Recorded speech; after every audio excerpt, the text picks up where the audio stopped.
Welcome to Community Voices with Carly Alyssa Thorne. And today I have with me Jessica Bayuk. And we're going to be talking about anti-bullying. So welcome, Jessica. Hi. So I would love for you to share with us a little bit about your background and just your experience. I know you're obviously a high school student, and a lot of people don't know who you are. So I'd actually like for you to actually start with showing your sash that you have with you and your actual title, because I didn't actually start with that. So show your sash and give your title that you just got. Okay, I am Miss Frederick's Outstanding Teen 2014 in the Miss America organization, and I'm the teen level, which ranges from 13 to 16. So what was your inspiration to even want to get involved with something like that? At first, it was more like it was something on my bucket list, but then after I started the process of preparing myself, which I had to write a platform statement, and my platform is anti-bullying, I learned that winning would only facilitate my ability to go to schools and speak about my experiences with bullying and do things with bullying. So that's why I wanted to start with that, because I know some people, at least I am obviously older. However, I grew up with some of the same issues with anti-bullying from some of my previous experience, which we're not going to talk about me. This whole interview is about you. So the reason why I want to start with the fact that you're in a pageant, because some people will tie into, well, someone's being a cheerleader or is going to be in a pageant. A lot of people don't like pageants because they think we tie into this whole beauty image thing, and that leads to some bullying. And I know that from obviously talking to your aunt, who was a friend of mine, that you went through a bullying experience which has nothing to do with the pageant that started a long time ago. So I'd love for you to actually share with the audience where your journey with bullying began. So could you share with the audience a little bit about your experience with anti-bullying? And by the way, this is within the school system, so I think this is another thing that I would like to discuss. So can you share your experience with us? Yes. Starting in 7th grade, I came to school every day, and there was a group of 52 guys who kept calling me a name of an animal, and they just always called me that, and then I couldn't go into the hallways without being shouted that that was my name. And I had to be walked around by the principal just to maintain safety for myself. And that lasted until this year, and now I'm in 10th grade, so it's been 4 years. And it's been hard to handle, but I've had my family and my friends, and they've kept me happy and occupied.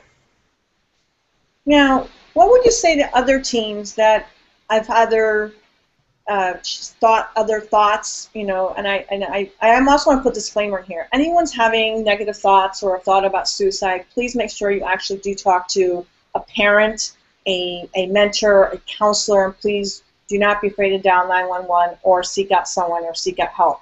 But what would you say to some teens who are feeling down or are afraid to talk to their parents or afraid of not going to get help, that they're going to be more retaliated on? What would you say would be some tips and tools to some of those teens to stay strong? What would you say to them? Well, first I'd tell them that they need to love themselves, for other people to realize that they too should be loved. And it's really hard for teenagers, just because of social media, to have a high confidence level and self-esteem. But if you learn to love yourself and accept yourself, then it'll be easier for other people too as well. Because if you're always just like talking about sad things, then nobody's really going to want to be around you, and I've learned that.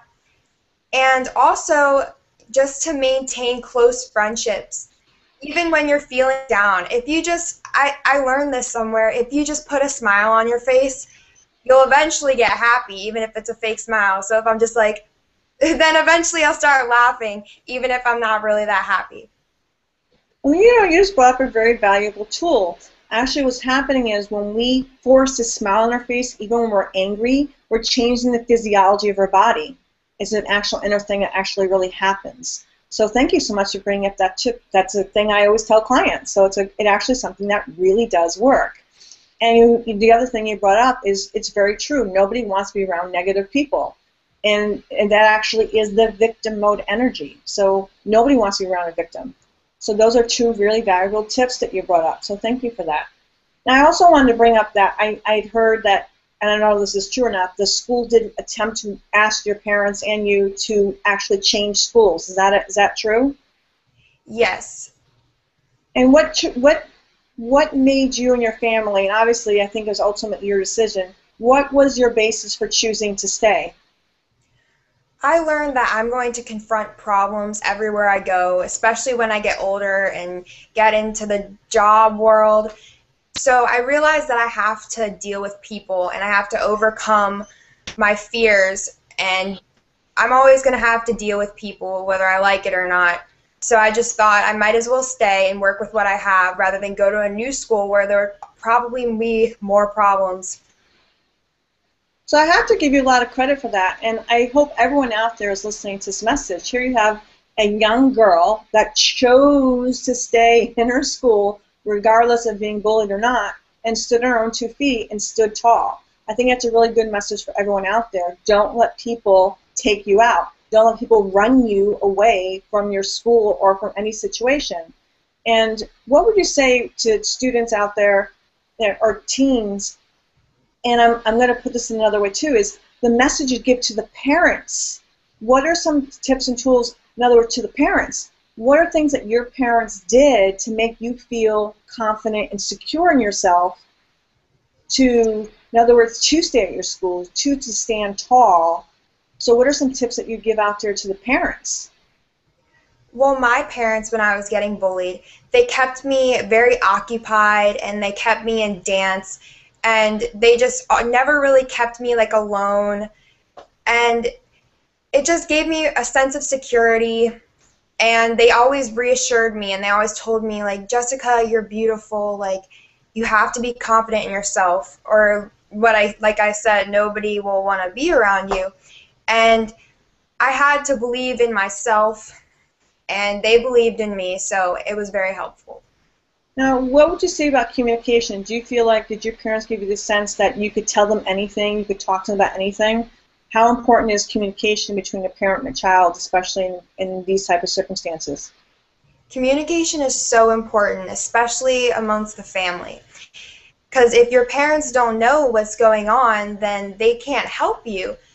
So, and once I told my parents, they contacted the school, and it slowly but surely ended the issue. Okay. And now I know you had to get permission for this interview. So how was that for you, having to get permission to do something like this? It wasn't that difficult. I think being out and spreading my message is what everybody around me wants me to do. They're very supportive of me. I'm actually really happy. I know this is going to be tricky because obviously you're representing also now as a pageant leader in your community. So the issue of doing that, I think, I'm really actually glad that everyone allowed you to do the interview, and I agree. I think the message of anti-bullying needs to be spread out there, and for people to realize on both sides the damage that it does to young teens, their confidence. And I want to give thanks to your parents as well for giving all the support that you needed, the open communication that you needed. And I really want to thank you so much for standing strong and being a leader out there in your community to other teens to let them know that they should be confident and that they should talk to a parent or whoever it is that they need. Is there anything else that you would like to share to other teens or to other parents? About bullying? Yes.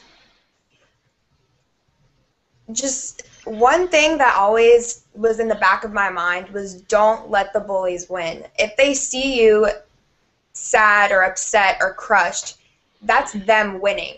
And even if you do on the inside feel crushed or sad, you still have to, like I said, put a smile on your face, go back right into that school and live your everyday life, because there's going to be people everywhere who are going to be bullies. But the only reason that they put you on this pedestal to knock you down is because they're already below you. So you just need to have that confidence in yourself. There's one thing I'd like to ask you. Throughout the entire pageant experience that you went through, how do you feel this helped you in your confidence or your speaking ability? Do you feel that what you went through actually has helped you become a more confident woman and also help, like you said, I think this is going to be a really good platform for you to actually do your anti-bullying message. Do you think it was a really good experience for you? Yes, of course.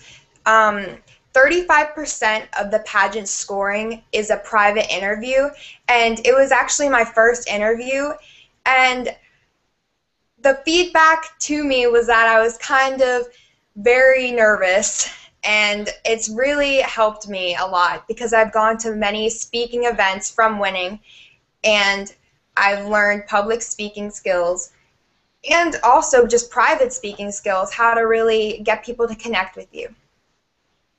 So, and the reason why I'm bringing this up too is I know a lot of people are against pageants, and I think we as a society need to learn some boundaries with pageants. That it isn't all about beauty and image. That it can be something that is all about learning communication skills, learning how to communicate, like you said, learning how to connect, and also I think in more pageants use it more as a platform for someone to find their passion or a message that can help, community globally, etc. I think it can be an amazing thing.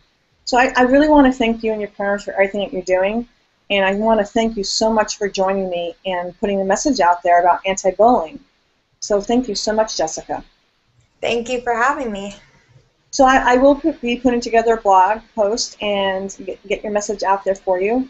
And I want you to have a beautiful rest of the evening, just spreading the message of anti-bullying with you. Thank you so much. Thank you. So this has been a Community Voices podcast and video, and as usual, I will look forward to seeing everyone next week. Enjoy, and blessings to everyone. Have a great night, everyone.